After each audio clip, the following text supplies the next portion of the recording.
Hi guys, this is my entry for the 2017 NYX Face Awards. I'll show you how to make this glammed up version of Nebula from the movie Guardians of the Galaxy. Like I said in the video, I did Nebula before, but straight from the movie.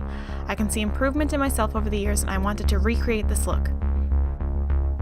A baggy shirt styled with a corset belt is going around Instagram a lot lately, so I decided to do that for my outfit. Let's look at the pieces that I used for my costume. Black colored contacts. This fun hair clip I made from breaking apart a headband. Yeah, it goes right there. Plain purple baggy shirt. Purple gloves. I used leftover leather from the original shirt build to make my corset belt, and I painted it purple. My eyepiece and collar are from my original costume. I don't think my technique to make them was the best. There are lots of tutorials on YouTube on how to craft foam armor pieces. I threw my hair in a ponytail and curled it. Nebula doesn't have hair, but I wanted to make a version with. Obviously skip this if you're doing the bald version. Let's move on to the actual makeup. I always start with primer after washing my face. I use face and eye primer, it makes for a great base to start. Next is color correcting. I use green only on this active acne spot on my face. Because of my super pale skin tone, I use yellow color corrector for the rest of the redness and under my eyes. I'm using foundation despite the fact I'm going to cover everything up. It helps with evenness. The NYX Total Control foundation is lightweight and dries down pretty well. It doesn't disrupt the makeup I'll be putting over top. I apply an even coat with a damp beauty sponge. Now to set everything so that the redness doesn't come through when we put more makeup on top of it. I'm covering one of my eyebrows with a layer of glue stick and then powdering it so that when I put my eyepiece it doesn't rip out the hair. Make sure you only do the eyebrow that you're covering with the eyepiece. Wait for it to dry before moving on. Next we're going to make lines that divide Nebula's face colors. I apologize for the mirror, I didn't realize at the time. I start at the eye and I go all the way down to my cheek, then to my hairline. It doesn't need to be perfect, it will be redone later. Next I'm using a damp sponge to apply purple corrector to the middle part of my face. You can use face paint or water activated paint as an alternative, but I love the color of this corrector, so I decided to go for that. I covered this with translucent powder to keep it all in place. Next I'm covering the cheeks with this blue color. I'm using face paint for this. I start with a sponge but quickly realize I prefer a brush. Don't forget the ears and neck. These aren't identical to the colors of Nebula's face, but like I said, I did want to make this look my own. This color also needs to be set with translucent powder. For the eyes, I'm using plum liner as a base. I smudge it with my finger to get rid of any harsh lines. I cover this with a matching plum eyeshadow and blend it out. When doing this, it's a good idea to keep powder colors on hand that match both of Nebula's skin tones. Blending out the eyeshadow can remove a lot of face paint and leave your skin tone showing through. Eyeshadows matching her skin colors can fix that if they are carefully blended.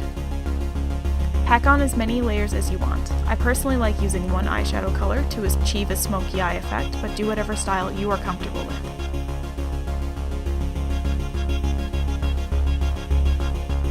Next, I'm just doing mascara. After that, it's lash time. Apply a thin layer of glue and wait for it to get tacky. You'll know that the glue is tacky when it starts to be shiny, and if you're using white glue, it'll start to turn clear. I apply my lashes with my fingers. A lot of people use tweezers. Do whatever you're comfortable with. Then pretend your camera didn't die while you were applying the other fake lash. Next, I'm applying an eyebrow powder to the eyebrow that will not be covered by the eyepiece. I'm using a color that looks good with my hair, but if you're going with a no hair look, Nebula's eyebrow is actually pretty light. After that is contouring. This is where the two-face color thing can be confusing. We use contour to sink in certain parts of our face by making it look like there's shadow there. We use brown tones because it's how shadows look on our skin. Nebula has both purple and blue on her face, so you need to use purple contour on the purple parts, such as the nose and forehead, and blue to contour the cheeks. I try to use deeper, more neutral shades of both those colors instead of lighter, more vibrants, so that it looks more natural.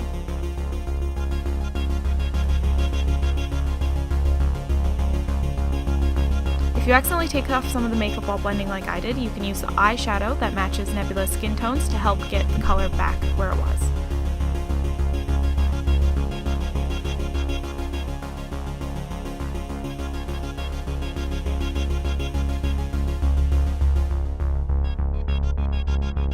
The chin will be contoured with both blue and purple, depending on what area you're going over.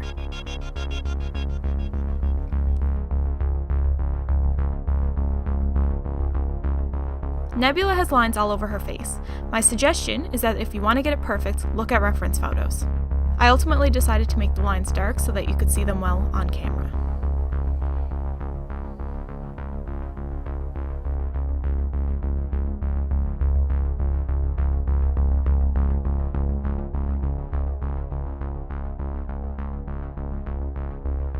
You need to look back and forth at each side of your face as you do the lines to make sure that they are even.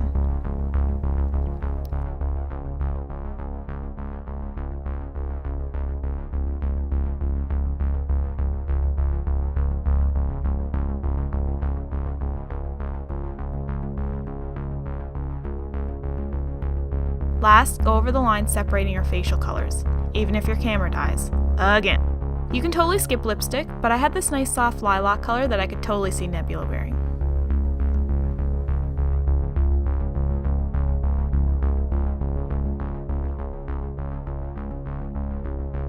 Next is the eyepiece. I pinned the back of the piece to my hair with bobby pins. If your Nebula doesn't have hair, then glue the entire thing with spirit gum or, as I used, lash glue. I coated the front with lash glue and waited for it to get tacky. If your piece is something heavier than foam, eyelash glue will not hold it. I'd recommend something stronger like spirit gum.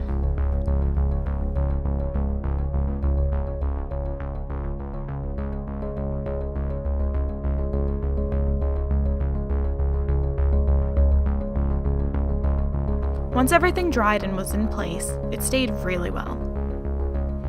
My original Nebula headpiece doesn't work well with hair, so I decided to replace it with this stylish head charm. I broke apart a headband and put a bobby pin through the loops on the very back piece. I pinned it to the base of my ponytail. This really strange looking neck piece looks awesome when it's on. It goes underneath the shirt. Nebula has something like it in the first movie. I painted one arm silver with black panels, like her bionic arm, and the other the same two colors as her face. I used cream paint, but if you plan on cosplaying this, use something like water or alcohol-activated paint, as cream paint can get everywhere and will fade fast. I knew I'd be taking this off as soon as I was done, so I had no need for the lastability. Also, I only painted from a little above where my shirt ends to a little past where my glove starts. This is also a good time to reapply any face paint that faded. The last very crucial stylish step is highlight. I used a combination of blue and purple highlights the same sort of way I use my contour colors. That's it! Hope this is somewhat informative for those planning on venturing out as Nebula. The new movie is coming out soon after all. Thanks for watching, and I'll see you next time!